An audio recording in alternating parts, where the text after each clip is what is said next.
샬롬, 반갑습니다. 오늘도 우리와 함께 하시는 임마누엘 하나님의 성호를 찬양합니다. 오늘은 이사야서 21장 1절로 17절의 말씀을 가지고 바벨론, 에돔, 아라비아에 대한 이사야의 예언이라는 주제로 우리가 묵상한 것을 나누어 봅니다. 지금까지는 이사야 선지자가 바벨론, 아수르, 모압, 다메섹, 구스, 애굽 등 여러 나라에 대해서 예언을 하였습니다. 근데 본장에 와서는 그 밖에 다른 세 나라, 즉 바벨론, 에돔, 아라비아에 대한 예언을 지금 하고 있습니다.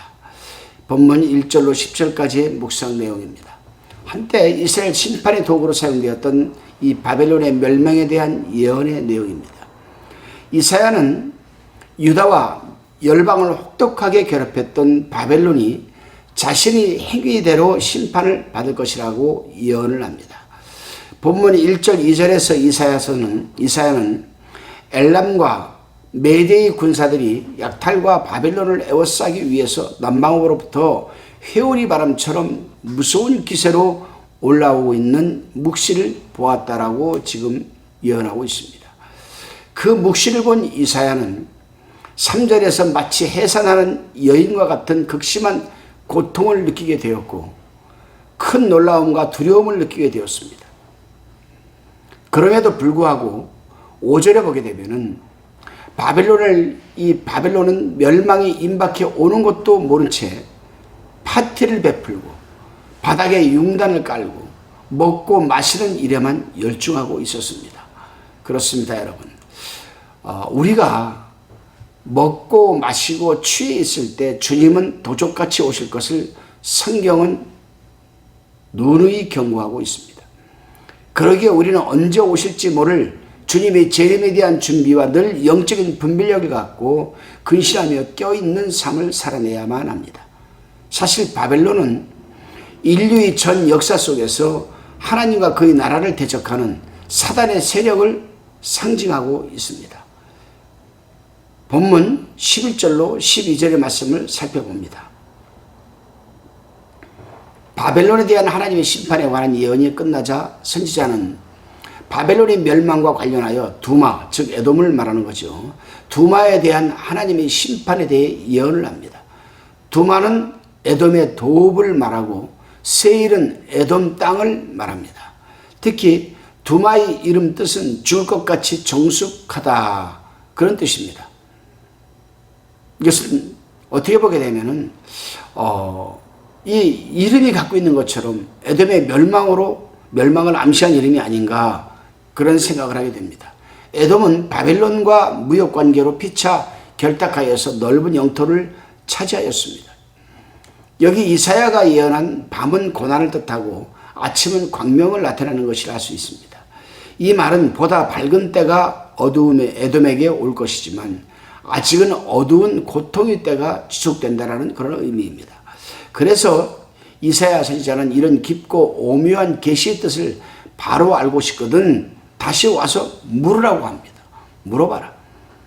에돔이 고통을 당할 때에 하나님께 의지하려거든 그에게 돌아와서 유대와 같이 하나가 되라는 겁니다. 하나가 되라. 그렇습니다. 하나님의 진정한 마음은 회개하고 돌아오는 마음입니다. 세상과 짝하며 아무리 악한 사람일지라도 진정 회개하고 하나님 품으로 돌아오면 하나님은 기꺼이 품어주시고 사유해 주시는 것이라고 하고 누가복음 15장 11절로 32절에 기록되어 있습니다. 아무리 세상과 짝하고 술 먹고 담배 피고 싸움질하고 나쁜 짓 하고 악한 짓 하고 그런 사람일지라도, 다시금 본문 13절로 17절까지의 묵상 내용입니다. 이제 이사야는 아라비아에 대해서 예언을 합니다. 13절에 나오는 드단 대상은 구스의 자손들로 장사꾼을 의미합니다. 오늘날로 말하면 낙타 등의 식료품을 등 그런 것들을 싣고 이 마을 저 마을로 팔러 다니는 캐러반을 의미합니다. 이들은 떼를 지어 다니면서 특히 아라비아 일대를 무대로 삼아 누볐습니다. 본문에 보게 되면 너희가 아라비아 수풀에서 유숙하리라고 하는 것은 전쟁을 피하여 숨는 모습을 의미하는 겁니다.